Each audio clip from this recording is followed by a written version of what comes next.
কেউ আছেন বাকি? পরে যেন বলবেন না আমার হয়নি, আমি বন্ধ করবো চলে যাবো। এদিকে আর কেন ভাই আছেন? এই নিন, হাত বাড়ান, যাও ওখানে দাঁড়াও, যাও। আরো কজন আছে এখানে? এবার একটা সত্যি কথা বলুন।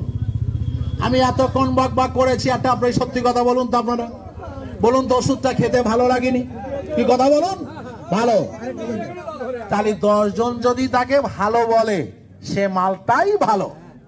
কিছু না হলো, আমি এই খুশি যে আমার ওষুধ খেয়ে সবাই বলেছে ওষুধটা খেতে ভালো। কাজ হোক না হোক, এটা লিগেলি বাড়ির বাচ্চা কাচ্চা বউজি সবাই খেতে পারবে, তাই না? পারবে তো? তা ধরুন এটা ওষুধ না, ওষুধ না, এটা চাটনি, কুলের আচার। দাদা যদি কুলের আচার বা চাটনি হয়, তাহলে কি 50 পয়সা দাম হবে না? কি কথা বলুন? তাহলে কোন বাপের বেটা বলবে আমাকে তুমি ঠকাচ্ছ লোককে? এটা আমি আচারের দামে বিক্রি করি, চাটনির দামে।